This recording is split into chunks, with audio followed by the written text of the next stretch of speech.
back. If you just joined us, you're watching the news at 10, broadcasting on Channels Television live from Lagos. A reminder of our top stories. President Muhammadu Buhari addresses UN General Assembly tomorrow. Battle against insurgency to feature prominently in his presentation. Presidency announces ministerial list not later than Wednesday this week. Millions around the world to enjoy a rare occurrence of a lunar eclipse early Monday morning. Another illegal refinery discovered in Port Harcourt, the River State capital, as military takes over monitoring of pipelines.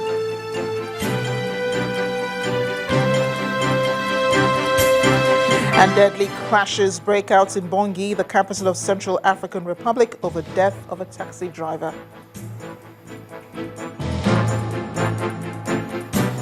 Well, do remember that all our top stories can be found on our websites, channelstv.com, and on youtube.com/channelsweb. You can also visit m.channelstv.com to view us live on your mobile device and download the Channels TV app for Android, iOS, and Windows phones from their respective stores. We also urge you to please interact with the Channels iWitness feature and the Channels TV app on the Android, iOS, and Windows platforms. If you have pictures or videos that you'd like to share with us, tap the application on your device, swipe to reveal the iWitness menu, and follow the instructions. As some of you sent in pictures, so let's take a look at some of them now, beginning here in Lagos, with this report of a drainage cover in Aguda, Surulere, said to have been broken by a contractor working on that road. Our reporter says the road has been left like this for more than 3 weeks now and is therefore calling for quick completion of the project. We head on to Oyo State in Oluyole local government area, where we see the picture of a broken bridge. Our reporter says this is making movement difficult for residents. He's calling for quick intervention by the relevant agencies. In nearby Ogun State, in Ewekoro, we see a picture of a bus that was plunged into a canal. The driver was said to have lost control while trying to avoid a bump, and thankfully no one was hurt. We go to Ondo State, where we see a picture of a transformer taken over by weeds. Our reporter says this transformer, which last worked in December 2014, supplies electricity to 6 local government areas. He wants government to intervene so communities will begin to enjoy electricity again. We'll make our final stop in Warri, Delta State. Our reporter says that this yet to be installed transformer after several months still remains as it is. It's been taken over by weeds, and is calling on relevant authorities to do the needful. Thank you for sending in those pictures, and do remember that you can also be a Channels TV reporter. Now, the Vice President, Professor Yemi Osinbajo, has urged Nigerians to advance the war against terrorism in unity and not define insurgency against religious lines. At a service to mark Nigeria's 55th independence anniversary in Abuja, the Vice President pointed out that the country's politicking with religion and tribe will not help to solve its security challenges. In the same vein, Catholic Bishop of Kafanchan, who was a guest speaker, voiced concerns over what he describes as an invisible government that seems to run in parallel with the present administration. We do warn that there is flash photography in some of the pictures you're about to see.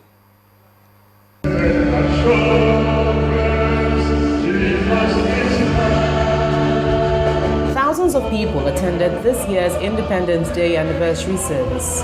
The Vice President of Nigeria, alongside elder statesmen, members of the Senate and House of Representatives, governors and top government functionaries.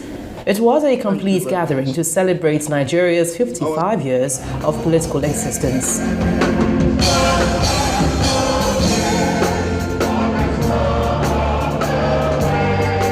Speaking on a number of issues, including insecurity and corruption, the Vice President urged Nigerians to unite in the war against insurgency. When a bomb goes off in Potiskum, in a marketplace in Maiduguri, or in a marketplace in Gombe, it doesn't ask, are you Christian or are you Muslim? It doesn't. And that's why it's so important for all of us Muslim leaders and Christian leaders to understand that the terrorist insurgency that we face cannot be addressed by simplifying it as a contest between Christians and Muslims. Or it goes well beyond that. It goes well beyond that. And it's our duty not to pursue a wrong narrative. We must rise as Nigerians, as human beings, to stand against terrorism and against every form of prejudice that continues to separate and divide us. In the struggle for the survival of the nation, Catholic Bishop of Kafanchan indicated an invisible government that must be stopped. What we see were insurgents who were better and well equipped than the Nigerian army. There is truly an invisible government, and that invisible government is being guided and teleguarded by people who are well placed in crucial positions that have refused to use it to serve our country, but have chosen to serve parochial and individual interests. He equally advised the present administration to run the country using the indices of equality and justice. The service concluded with the growing reality of Nigeria clocking 55 in a few days and the world still watching to see how much progress has been made. In this year's 55th independence anniversary, several issues have come to the fore, primarily how to move beyond political and religious differences to tackle major issues of prejudice, corruption and terrorism. Gloria Umezuke, Channels Television News. 1 year and 6 months into his administration, the Anambra State Governor, Willie Obiano, has rendered account of his stewardship to people of the state. Addressing the people, the governor says his administration has excelled in using little to do more and called on his 4 economic blueprints of agriculture, industrialization, trade and commerce, and oil and gas. According to him, agriculture alone has attracted over $660 million in investment, while $24 billion has been invested in trade and commerce. Dignitaries arrive at the Governor's Lodge in Oka, the venue of the event tagged Governor's Interactive Session with Stakeholders of Anambra State. The event attracted citizens of Anambra State from different parts of the country, including former Vice President of Nigeria, Dr. Alex Ekweme, former governors of the state, former and present National Assembly members, as well as Catholic Auxiliary Bishop of Oka Diocese, Most Reverend Jonas Benson. Please let us welcome him with a resounding round of applause. With the arrival of Governor Willie Obiano, the ceremony began.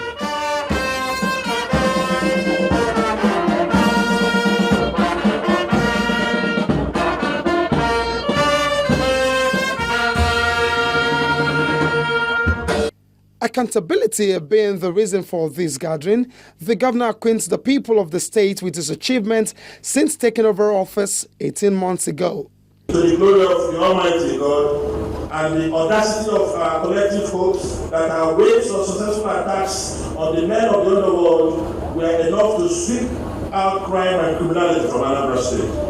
Consequently, we began to receive serious inquiries from investors who wanted to exploit investment potentials of the state. Our efforts in agriculture will enable our state to produce over 300,000 metric tons of rice, 150,000 metric tons of cassava, 240,000 metric tons of tomato in the next 24 months. How will one assess the produce facility? The occasion was also an opportunity for the people to ask questions bordering on affairs of the state. The Catholic Bishop also raised the issue of single treasury accounts and multiple taxation. And I'm sure people will ask for taxation. People will ask for business premises, for business permits, for Ascom and others. Is it possible to harmonize these taxes? We have some people who, they dress like government agents. That's another set of people that we are trying to clean up as we speak. Last Friday, most of you that are behind the Shanahan Hall will notice a lot of arrests that we made. Those guys even had the audacity to paint their vehicles in our colors and even put my picture waving, Willie's walking. And people thought they were representing the government. They were all criminals. If the speeches and various presentations at this forum is anything to go by, then it could be safe to say that there's a solemn agreement that more time could guarantee more work for the governor.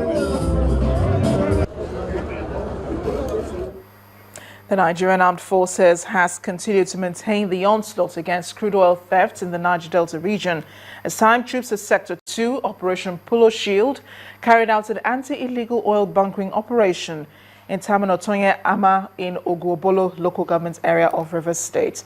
According to the Army, 8 large barges loaded with illegally refined automated gas oil were arrested, 2 of which are estimated to have the capacity of 7 tanker trucks.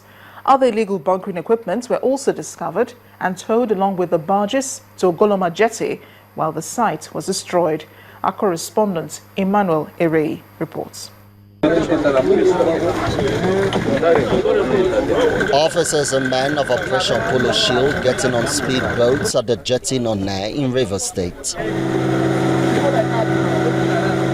The journey is to an illegal bunkering site used for refining and dumping of stolen crude, which according to the army had earlier been destroyed. At the site, burnt makeshift structures, barges and drums are seen. This is an illegal refining site in Tamanotonye Ama in Ogubolo local government area in Rivers State, where the Nigerian Army says illegal refining process has been going on for some time, and the concern is how this place continues to run even after previous destruction. The one where I said this is the one, so this is a dump, the major dump. So when we came here, I found out that it will not be a problem for the village. That's why we able to. That's why I put fire here. And they have major dump here, so with all the badges here. The commander Operation Polo Shield tells journalists that the site is used for massive crude oil theft activities. There are so many dumps of illegally refined or stolen AGO products in some of the enclosures there. So this is real massive theft of Nigeria's oil that is going on here. The Major General insists that full military operation against the suspected oil thieves will be sustained. On this place. The Navy has been doing its best to stop it, but now Operation Polo Shield will be fully involved in making sure those people don't come back here. According to the Nigerian Army, for the fight against oil theft to continue to yield positive results, sources of the crude must be uncovered and suspected owners of illegal bunkering sites prosecuted. Emmanuel Erei, Channels Television News. If there is anything the people of OBK in Ngokpala local government area of Imo State want the government to do, it is to fix their bad road. Residents say erosion has ravaged most of their roads, and the only one accessible to the capital city and the neighboring state has become a death trap. Our community report tonight x-rays the state of road and the difficulties the community has to deal with.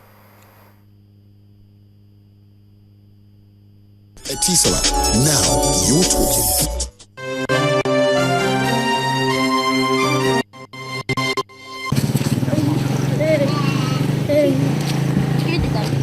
OBK, an autonomous community in Ngokpala local government area of Imo State, the largest local government area which houses the state airport, Sam Mbakwe. One of the major challenges of this community is access to good road. Most of the roads leading to OBK are in a deplorable state, most parts ravaged by erosion. Honestly, we have been suffering for this for more than 10 years now. And last time, one contractor came from from federal government. They were the people who made it terrible like this. But since that time, we have been suffering the worst part of it. The whole local government, including Mekune.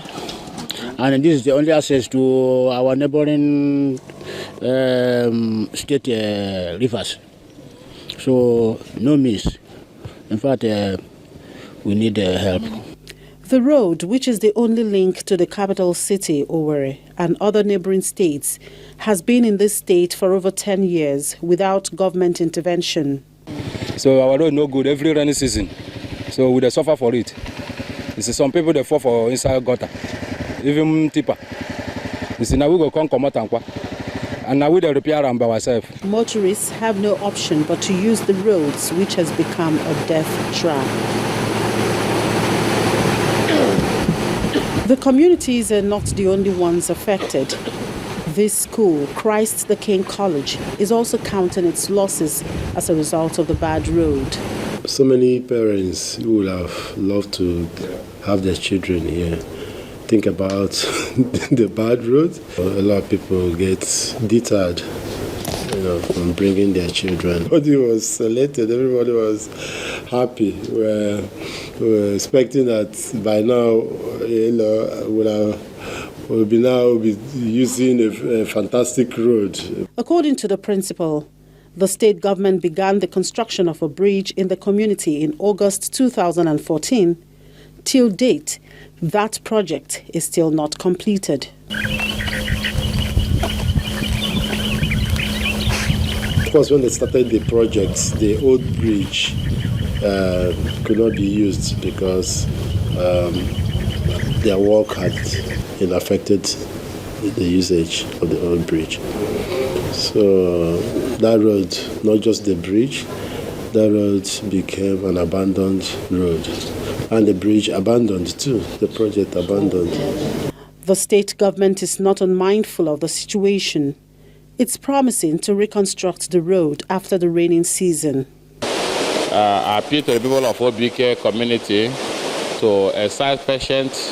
As soon as the rain stops, His Excellency Ole Rochas Okorocha has made some serious commitment to the people of Imo State that most of those rural roads, which were not captured in the last 15-kilometer roads done by the state in every local government, most of them will equally be captured in this second phase of rural road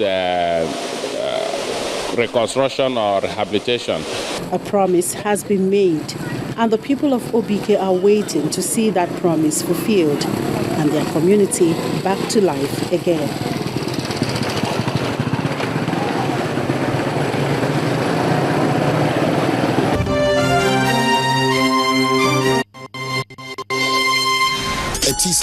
Now you're talking. When the news at 10 returns, Boko Haram kills 15 civilians in Niger Republic. That's in a moment. Please stay with us.